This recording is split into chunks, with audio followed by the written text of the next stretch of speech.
This is a familiar text. I think many of us heard this story in Vacation Bible School or Sunday School at least once. Please wave your hands if you have. Great. If you haven't, then stay along for the ride. Uh, we know that most of Jesus' childhood, we don't know what took place. The writers in the office don't give us those kind of details. Nevertheless, there are spots where we see his life come to pass when it comes down to his teenage years and his childhood years. We know when he was born and when his mother was pregnant and when she was espoused. It's Father's Day, so all my men say something. Give me a little sound in here from all our men. Yeah, yeah, we'll take it. Oh, great. I want you to imagine you engaged. You got the wedding date set, though you probably didn't know when it was set, but everything's set. The wedding plans are on. You send it all out on social media. Everybody know you're getting married. And all of a sudden, she sends you a text message to say, I need to see you. And then you come to find out that God has knocked up your spouse. And watch this, you can't touch her until the baby's born, and you can't get rid of her. Wow. Somebody say, wow. Now, Joseph actually had the right to actually have her stoned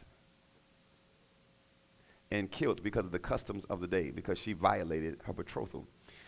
Here's the thing, though. So Joseph, from that point on, you have one job: keep Jesus alive.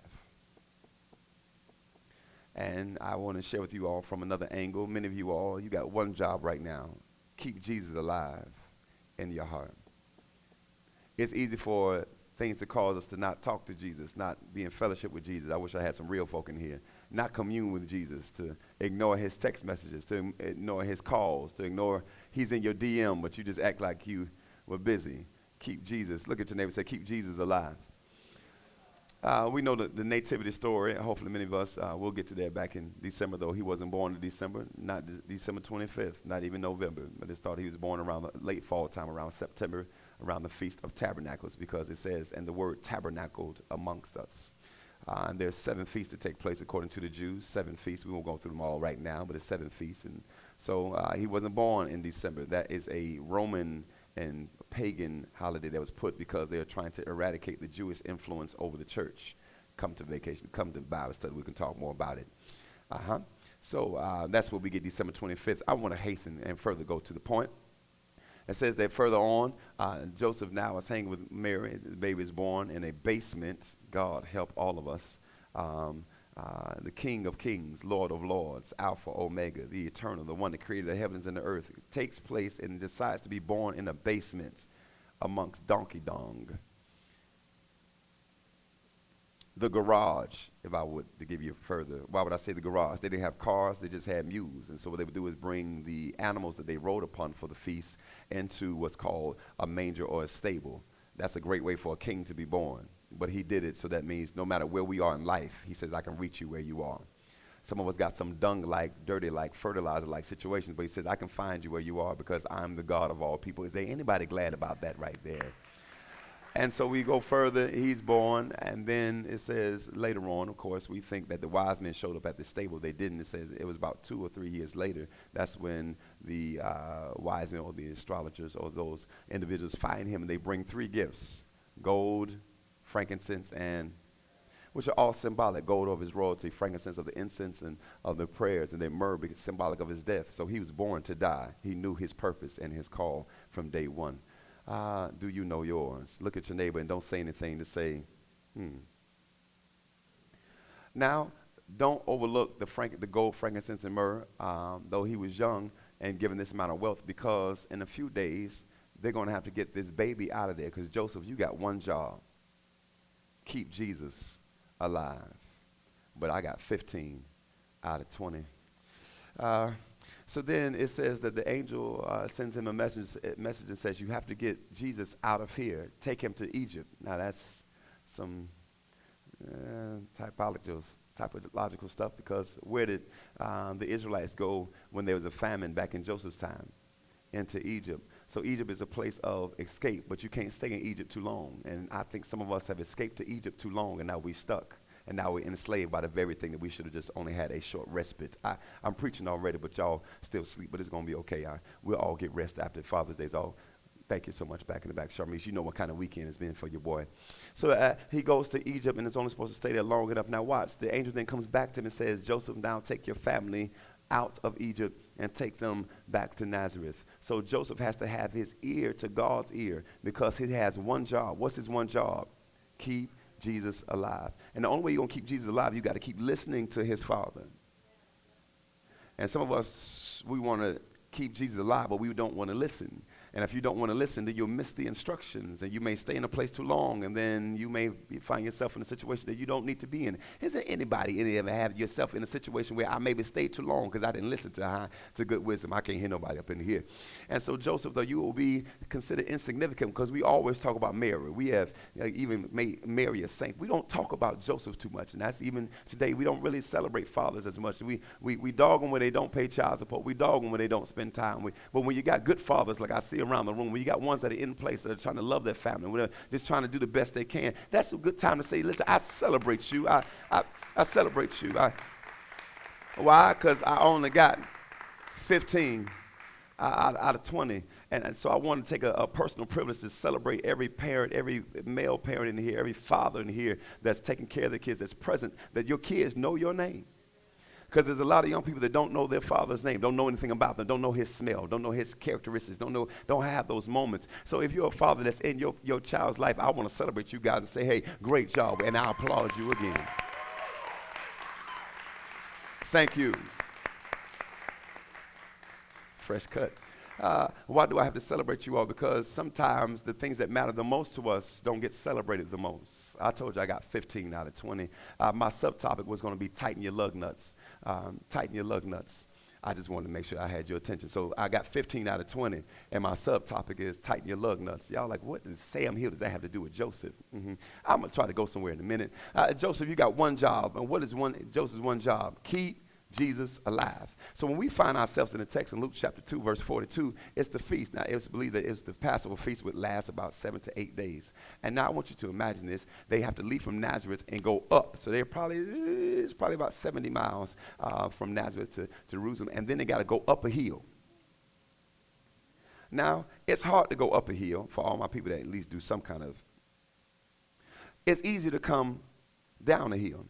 So when you celebrate the feast, we've had a great time, right? And the feast is over, so now everybody's going back. He's around the age of 12, according to the text. So around this time, this is where he has to, in order for his rites of passage, has to spend a certain amount of time in the feast so that he can have his bar mitzvah. His bar mitzvah is at age 13. Everybody say bar mitzvah.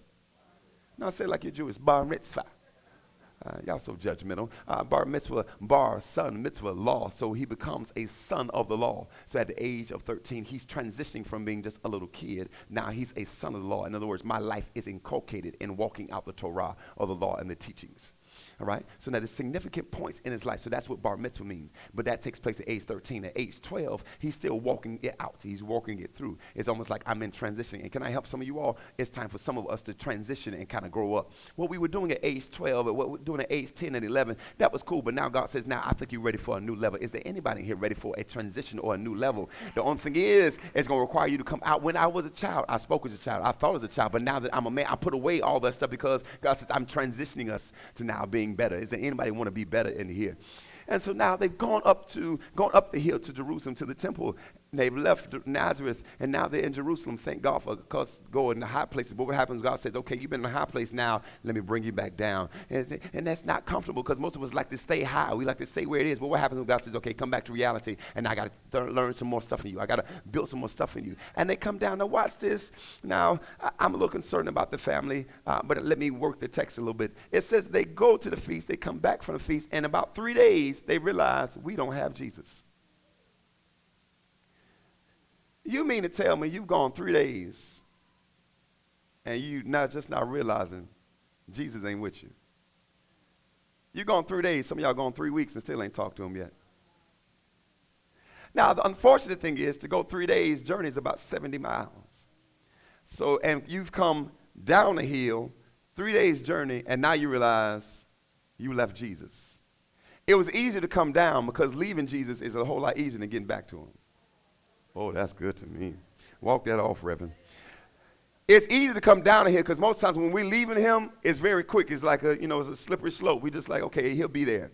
But now when it's time to get back to him, we got to now go back up the hill. And sometimes going back up the hill is a whole lot harder, especially when you just made the descent down. Is there anybody ever have a situation where it was easy for me to get into it, now it's hard for me to get, y'all quiet in here. It was easy for me to slide into this, but now I'm trying to get out, and it takes a little bit more effort. But you got to be desperate enough for Jesus that you don't quit on the middle of the hill. I got to say that again. You got to be desperate enough for Jesus that you don't stop and say, I'll get to him later. You got to be desperate enough to realize I can't live without him, because I can't have just 15 out of 20.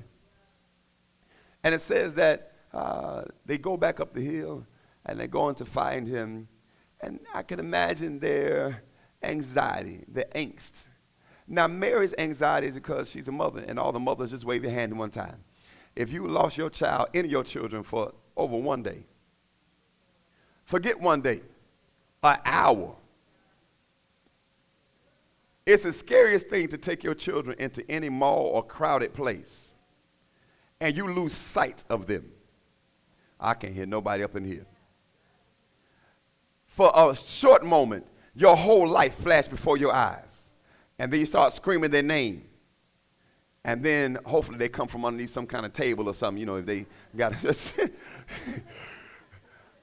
But I want you to imagine you've called Jesus' name, but he don't answer. Whew, that's good. You've called him. I prayed, Lord, help. But he don't answer. Imagine Mary's anxiety. Imagine her shock. Imagine every emotion you can imagine. And now she's going to everybody. She's probably come back around to everybody at least 2 or 3 times. You sure you ain't seen him? And what happens when everybody around you says, no, I thought he was with you? You the one prayed me through a couple weeks ago. Now you telling me you can't find Jesus? It was you that was trying to hold me accountable for my stuff. Now you can't find Jesus? It was you that was trying to preach to me. Now you ain't got no word for yourself? People can be real shady when it's your stuff. I can't hear nobody from here. Depending on how you treated them when it was their stuff. Oh, it's quiet in here. And so now everybody's looking like, I thought he was with you. And now you got to deal with, did I lose him? Will I ever find him? And that's Mary. Imagine Joseph. Now every man that's in relationship with a woman, whether it be married or dating or whatever, we got to stay a certain way of calm, no matter how much they pop off. I'm going to talk to the men because the ladies ain't going to talk to me. They can flip out, and we can't flip out, because if we flip out, that means, And then we can't be too cool, because that means we don't care.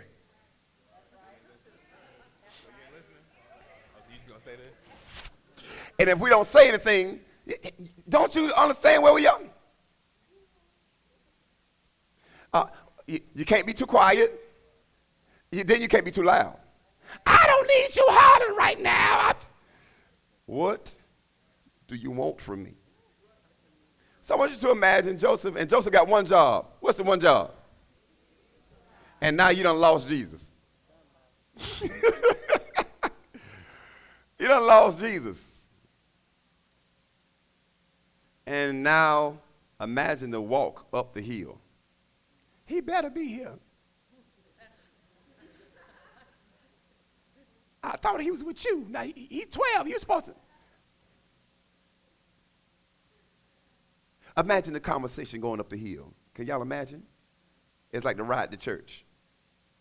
And we lost somebody. Now, y'all can imagine all the emotions. The emotions are high, low, or medium. Which one you think? Yeah. And some of y'all got some high emotions because you feel like you lost Jesus. The only thing is, Jesus is still working. You just got to go back where you left him. Some of you left him in your prayer time. Go back and get him. Some of you left him in your intimate times. Go back and get him. Because guess what? You can't function with 15 out of 20. When they find him, come here, Queen. You're going to be Mary. You real dramatic.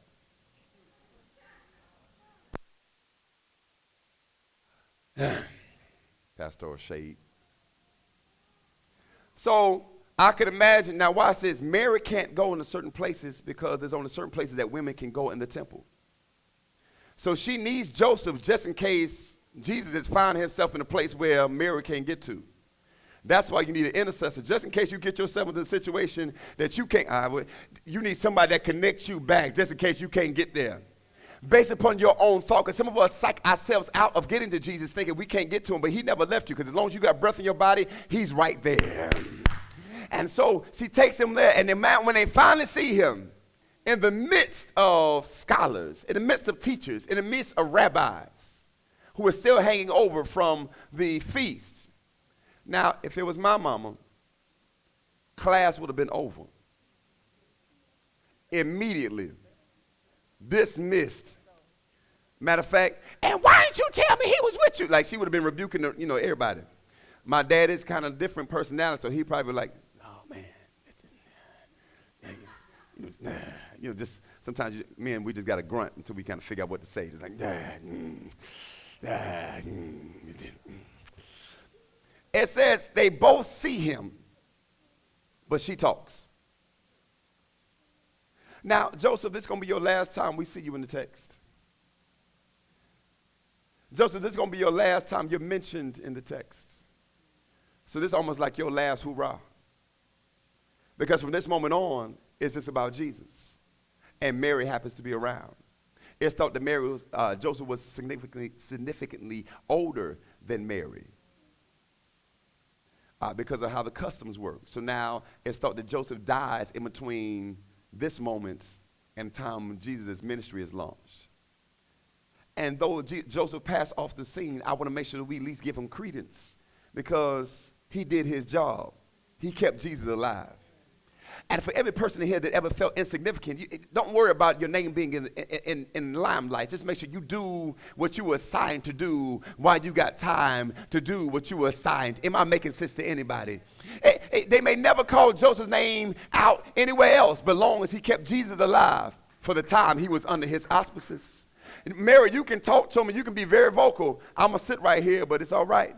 Now I want to go further, because there's something that happened in the text that I didn't see before, Austin, that I felt bad for. Justin, Joseph. I'm looking at Justin, you, Austin, all these stins. Mary says, because she's speaking on behalf of both of us, what have you done to us? Now I can imagine Joseph was like, yep. You have, thy father and I have sought thee sorrowing. Their sorrows are probably slightly different. Joseph's sorrow is, I lost something that was in my custody. Because any real man wants to make sure that everything under his custody is taken care of, that's held down, that everything is good. A good man. Now, I know some of y'all been around, whatever, and it's cool, I want to celebrate them too, but a good man is like, how did that happen on my watch? That's different than her anxiety, because she's the one that had to deal with everybody talking about her being pregnant before she got married. She's the one that had to talk about everybody, you should be dead, and you don't even know your baby dad, and you talking about some spirit, and nobody understands the spirit. So she's got probably a whole different thing than Joseph's. But when they stand before Jesus right now, she says, thy lowercase father and I have sought thee sorrowing. Jesus' response says, why were you looking for me? Didn't you know? Pause. What you mean? Jesus holds him accountable for being with him 12 years and still don't know what he's about. And some of us in the room, be careful, because you can live with Jesus for 12 years and still not know what he's about. Yeah. You can stay with him all these years and then when you feel like you lost him, he says, what's wrong with you? And then he throws this, didn't you know that I must be about my, whoa. Imagine how Joseph felt because he wasn't claimed. Imagine how Joseph felt when he was like, wait, I'm a carpenter. But you're here talking with the rabbis. So you mean to tell me my role is not as significant as I probably thought it was? My job was just to keep you alive. And now that we find you, you're now saying that you must be about your father's business. Thank you, Mary. What I'm saying is I only got 15 out of 20. Now, why you keep talking about 15 out of 20? Tighten your lug nuts. You can have a brand spanking new car. Fresh alloys. Sparkling tires. But if you miss one tire, you ain't going nowhere. Watch this. If you got all 4 tires, but one of them tires is missing a lug nut, you're going to have a rough road. And some of us may be going through a rough journey because we haven't tightened our lug nuts. And whenever you leave Jesus and the significant things in life, you could be missing lug nuts. Why would I say 15 out of 20? Because watch this. These are from my old set of wheels, and there's 5 of them. They go to 1 tire. If I don't have these, though these never get celebrated, I'm not going anywhere. And sometimes we overlook the small things that are holding us together, that are keeping us moving, because we're so focused on the big stuff that we forget about the small stuff. Sometimes you got to go back and tighten your lug nuts. Sometimes you got to go back and tighten up relationships that were strange, but you need them because right now you got a rough journey. I've had raggedy mechanics that have fixed my tires, and I realized if they don't tighten all of them to the tighten, what happens is it's a rough ride. And some of y'all had a rough ride because nobody came back and tightened your lug nuts. Or even worse, they left them loose. And here's the thing, you may overlook them and say like it's not important, but these lug nuts come off your car, you're getting ready to have a wreck if you're driving. And some of us may be on the verge of wrecking because we have not, because we think we can make it with 15 out of 20. And you can't make it with 15 out of 20. Can I share with you? You can't make it without prayer. You can't make it without an intimate relationship with him. You can't make it without his word. You can't make it without, watch this, without relationship with others. Because if you ISO, though it may seem like, and I know for some of us introverts, it just feels better to just be by ourselves. But I come to help you. The further you are by yourself, the more you are an island. And the more you isolate yourself, the more you get stuck by yourself. And when you need somebody to help you find Jesus, you have nobody because you pushed everybody away. I'm telling you, you can't make it with 15 out of 20. And though Joseph, whoever the Joseph is in your life, whatever the Joseph situation is in your life, it just comes to remind you that you need to tighten up your lug nuts. Because you celebrating the car, but you overlooking these small, significant things right here. It's the small things that going to get us. Hear me, saints. And this season ain't the big stuff. It's the small stuff. It's not the big stuff this season. It's the small stuff. My father used to have a statement. It says, it's not the elephants that bother the natives, it's the gnats. And some of us got a lot of gnats. One flower will cause you to wreck your whole car. Because that one flower keep buzzing around. And if you don't have enough conscience just to open the window and let him get to where he really want to be, which is outside of your car. Now, he may have liked the little crackers you got underneath, but he really want to get back out to the fresh air. Oh, I'm sorry, the French fries. You know, McDonald's French fries they just always look the same. It's called preservatives. 15 out of 20. In my clothes, I ain't going to be too long. I want to let you go. Y'all like, oh, thank you, Jesus. What's loose in your life? What's loose? Think about it. We ain't going to be deep. I ain't going to scream. What's loose in your life? Is your thought about yourself too loose? Is how you perceive your relationship with Christ too loose? Because sometimes you'll convince yourself that he don't love you, though you got evidence all around you. Sometimes you'll convince yourself that you're not worthy to be in his presence when you got evidence around you that he still got you. You convince yourself that he's not going to work this thing out. God, help me in here. When he's already proven to you every day of your life that he's already got your whole life finished. All you got to do is walk out the pages. What's too loose in your life? And I come to tell you, tighten it, your lug nuts. Because you can't make it with 15 out of 20. For some of us, if I did a survey in the room, how many know were you in that real sweet spot with God? Like it's just like you just feel like Jesus all around. Like you just can breathe Jesus and all of a sudden he just fly out. what got you in that place. It's easy to come off of that place and come down. And by the time you realize you lost that place, it's harder to get back up that hill. What was it? Is it consecration? Is it blocking everything out? Is it what's got your focus now? Where your focus? For the whole month of July and moving on, we're going to be talking about discipleship. What's keeping you from reaching out to others? What's keeping you so focused on your stuff that you can't help somebody else with? What's keeping you from evangelizing and walking beside someone and empowering? What's keeping you from being a true disciple? Because disciples make disciples. And see, if we're too loose in our perception of why we're here, our Father's business, we'll always be searching for Jesus instead of doing what Jesus put us here to do. What's too loose? What is it? What is it? What's got you so far from Jesus that now you're searching? And watch this. You're searching among folk that don't have them themselves. Because when they start asking their acquaintances where Jesus, watch this. None of them have them either.